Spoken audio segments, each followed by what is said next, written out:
राधे राधे। सभी को करवा चौथ की हार्दिक बधाइयाँ।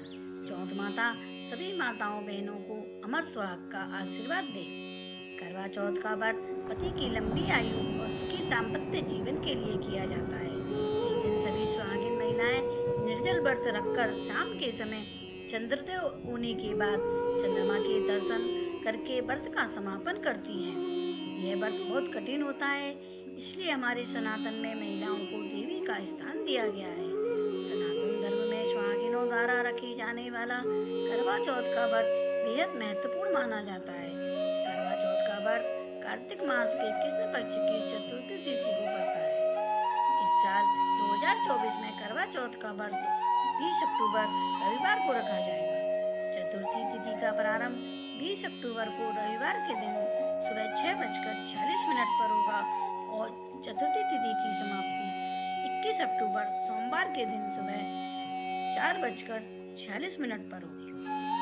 करवा चौथ के व्रत के जो समय है वह जो पूजा का जो समय है वह सुबह 6:25 से शाम 19:54 तक रहेगा। करवा चौथ की पूजा का जो शुभ मुहूर्त है वह शाम 5:46 से शाम 7:02 तक रहेगा। पूजा की यह अवधि 1 घंटा 16 मिनट तक रहेगी। करवा चौथ के दिन चंद्रोदय का जो समय है वह 7:54 तक रहेगा। करवा चौथ की पूजा सामग्री जो है वह है मिट्टी या तांबे या चांदी का करवा और उस पर रखने के लिए ढक्कन, कलश, पान, सीख, चावल, चंदन, रोली, फल, पीली मिट्टी, फूल, हल्दी, मूली, घी का दीपक, मिठाई अथवा हलवा, चलनी, बतासे, कैलेंडर, बायने के लिए चीनी का करवा, चावल, बतासे और पैसे, चौकी और चौकी पर बिछाने के लिए लाल कपड़ा। करवा चौथ की जो पूजा विधि है उसमें सबसे पहले सुबह 4 बजे के समय उठकर सगरी करें। इस समय जो सगरी नहीं करते वे चाय या ड्राई फ्रूट ले सकते हैं। उसके बाद ब्रह्म मुहूर्त में उठकर स्नान कर लें, मंदिर और घर की साफ सफाई करें। अपनी दैनिक पूजा करने के बाद करवा चौथ व्रत रखने का संकल्प लें। पूरे दिन निर्जल रहने के बाद शाम के समय शुभ मुहूर्त में 16 श्रृंगार करके पूजा प्रारंभ करें। चौकी पे लाल कपड़ा बिछाएं और कैलेंडर लगाएं और रोली चावल से कैलेंडर की पूजा करें। उसके बाद करवे की भी पूजा करें। पूजा करने के पश्चात करवा चौथ व्रत की कथा करें अथवा सुने। उसके बाद करवा की अदला बदली करें और फिर चीनी के करवे का बायना निकालकर सास को पैर छूकर उन्हें दे दें। चंद्रोदय होने पर चंद्रमा के दर्शन कर उनकी पूजा करें और चंद्रमा को अर्घ दें। इसके बाद पति को चलनी से देखकर आरती उतारें। फिर पति के हाथों से पानी और मिठाई अथवा हलवा खाकर व्रत को खोलें। आजकल कुमारी लड़कियां भी शादी से पहले इस व्रत को रखती हैं। फिर भी शादी के बाद का पहला करवा चौथ जो कि वह ससुराल में आकर मनाती हैं, उसका सुखद एहसास उन्हें अलग ही होता है। ऐसी सुहागन स्त्रियां जो कि पहली बार व्रत रख रही हैं, उन्हें चाहिए कि वह सुबह से ही अपने काम की रूपरेखा इस तरीके से बनाएं कि वह पूरे दिन ऊर्जावान रहें। लड़की यदि पियर में हो तो सगरी ससुराल से आती है और यदि लड़की ससुराल में हो तो सगरी पियर से आती है।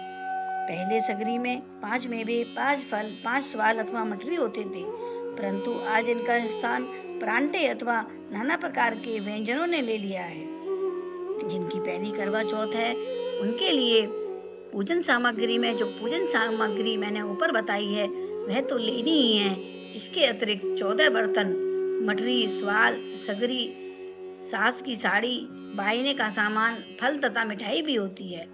जिनकी पहली करवा चौथ है वह 14 बर्तन जिसमें कि पैसे और मिठाई रखकर और चावल रखकर फिर उस बायना निकालें। करवा चौथ की जो व्रत कथा है वह इस प्रकार है। एक साहूकार था, उसके 7 बेटे थे। 7 बेटों के ऊपर एक बेटी थी, इसलिए बेटी अपने भाइयों की बहुत लाडली थी। बड़ी होने पर पिता ने उसकी शादी कर दी। शादी के बाद वह कन्या पहली बार अपने पिता के घर आई हुई थी। शादी के बाद जब वो पहली बार अपने घर आई तो उस समय कार्तिक मास की कृष्ण पक्षी चतुर्थी को जब करवा चौथ का व्रत आया तो उसने भी अपनी भाभीयों के साथ करवा चौथ के व्रत को रखा। चंद्रमा निकलने के पहले ही उसको भूख लगने लगी और भूख के कारण उसका मुंह मुरझाने लगा। भाइयों से अपनी प्यारी बहन का उतरा हुआ मुंह देखा नहीं गया। उन्होंने आपस में सलाह कर पीपल के पेड़ के पीछे चलनी में दीपक जलाकर आतिशबाजी करके नकली चंद्रमा दिखा दिया और बहन से कहा कि बहन चलो चंद्रमा को अर्घ दे दो, चंद्रमा निकल आया है। जब बहन ने भाभियों से कहा कि चंद्रमा निकल आए हैं, चलो अर्घ दे दें, इस पर भाभियों ने कहा तुम्हारे चंद्रमा निकले हैं, हमारे नहीं। बहन की समझ में कुछ नहीं आया। बहन ने जैसे ही चंद्रमा को अर्घ देकर भोजन किया, पहले गस्से में बाल आया तथा दूसरे गस्से में कंकड़, तीसरे गस्से में उसके पति की मृत्यु की खबर आई। यह सब देखकर भाइयों और पिता को बहुत दुख हुआ कि उन्होंने ऐसा क्यों किया।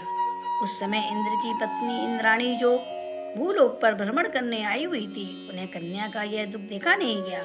उन्होंने कन्या को बताया कि चंद्रमा के उदय होने से पहले भोजन करने के दोष के कारण तुम्हारे पति की मृत्यु हुई है और तुम्हें अपने पति की मृत्यु का दुख भोगना पड़ा। कन्या ने रोते हुए उनसे इस दुख से मुक्त होने का उपाय पूछा। इस पर इंद्राणी ने कहा तुम साल की प्रत्येक चतुर्थी का व्रत रखो और जो भी चौथ आए उससे सुहाग मांगना, और आखिर में जब करवा चौथ आए तो बिना सुहाग लिए उसे वापस मत जाने देना। कन्या ने ऐसा ही किया और वर्ष की प्रत्येक चतुर्थी का व्रत किया। जो भी चौथ माता आती कन्या उससे सुहाग मांगती तो वह चौथ माता अगली चौथ माता सुहाग देगी ऐसा कहकर चली जाती। जब साल भर बाद फिर से करवा चौथ आई तो कन्या ने विधिवत दोबारा से करवा चौथ का व्रत रखा और जब चौथ माता आई तो कसकर के उनके पैर पकड़ लिए और कहा कि वे उनके पैर तब तक नहीं छोड़ेंगी जब तक कि वे उसे सुहाग वापस ना दे दें। इस तरह बार बार कहने पर चौथ माता ने उसे सुहाग का आशीर्वाद दिया और उसका पति जीवित हो उठा और दोनों ने खुशी खुशी आगे का जीवन बिताया। कहते हैं जब से सभी सुहागिनों को साल की 12 चौथ करनी चाहिए। 12 चौथ ना कर सकें तो 6 चौथ करें, 6 भी ना करें तो 4 चौथ कर, नहीं तो 2 चौथ तो जरूर करें, एक करवा चौथ और दूसरी सकट चौथ। करवा चौथ की कहानी के बाद गणेश जी की कहानी अवश्य करें। देहि सौभाग्य आरोग्यम देहि परम सुखम रूपम देहि जपम देहि यशो देहि दिशो देहि। अर्थात हे देव आपकी कृपा से सौभाग्य आरोग्यता और परम सुख की प्राप्ति हो, मैं रूप जय यश को प्राप्त करूं। यह प्रार्थना पूजन के समय पति और परिवार के लिए की जाती है। कुछ स्त्रियां पति के चरण छूकर अथवा पति की अनुपस्थिति में उनकी फोटो देखकर ही भोजन करती हैं। आपको मेरी वीडियो अच्छी लगे तो प्लीज एक लाइक अवश्य करें और चैनल पर नए हो तो सब्सक्राइब करें। राधे राधे।